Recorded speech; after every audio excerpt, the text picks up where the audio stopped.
قل إن كنتم تحبون الله فاتبعوني يحببكم الله. Nasihat borasidagi qissa deyapti. Mana bu ajib qissa. Jarir ibn Abdullah al-Bajali radhiyallohu anhu dan zikr qilingan hikoya. ذكر أهل العلم أن جريرا رضي الله عنه أمر مولاه أن يشتري له فرسا. أهل ilmlar aytishadi, hikoya qilishgan, ya'ni Jarir radhiyallohu anhu o'zining xizmatchisiga, mavlosiga bir ot sotib olib kelgan deb bozorga yuboradi. فاشترى ب300 درهم وجاء به وبصاحبه لينقده الثمن. Xizmatchisi borib bozorga 300 dirhamga ot sotib oladi va ot bilan egasini yetaklab keladi. Pulini egasi Jarir ibn Abdullah al-Bajali pulini to'lab berishlik uchun olib keladi. فقال جرير رضي الله عنه لصاحب الفرس. Shunda Jarir radhiyallohu anhu ot egasiga qarata: "فرسك خير من 300 درهم أتبيعه ب400 درهم." Oting 300 dirham emas ekan, undan afzal ekan, 400 ga sotasanmi dedi. Biz 300 ga rozi bo'lib kelgan, 300 olaman deb kelgan egasi. 300 dirhamga sotgan.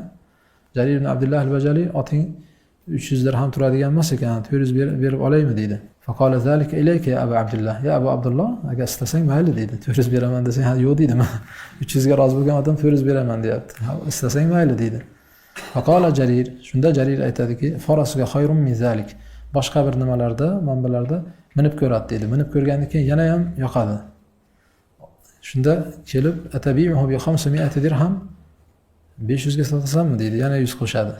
ثم لم يزل يزيده 100 ف100 وصاحبه يرضى وجرير رضي الله عنه يقول فرسك خير إلى أن بلغ 800 درهم deyapti. فاشتراه بها 100 dirhamdan oshirib boraverdi deyapti Jarir.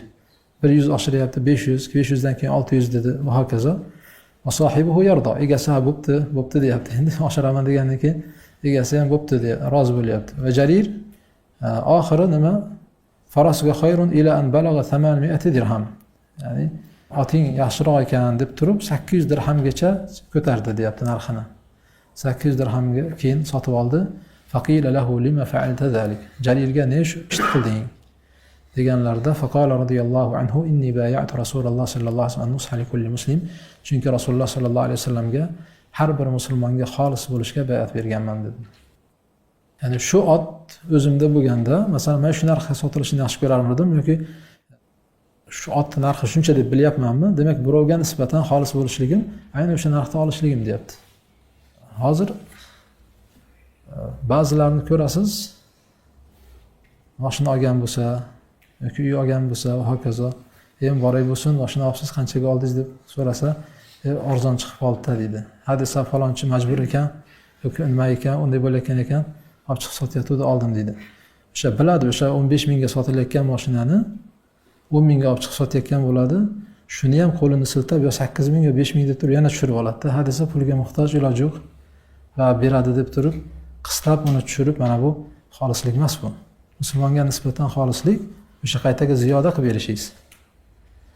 Uni o'sha majbur bo'lgandan olib chiqib sotyaptimi? Aslida xolis bo'laman desangiz, qodir bo'lsangiz, o'sha majburlikdan mashinasini, uyini sotayotgan odamga "Yo'q, sen sotmagin" deb turib yordam qilishingiz o'zi asli yoki qarz berib turishingiz, qarzi hasana. Mana bu xolislik. Uni foydalanib qolib sotayotganini olib chiqib yana yerga urib uni olish, mana bu xolislikka zid.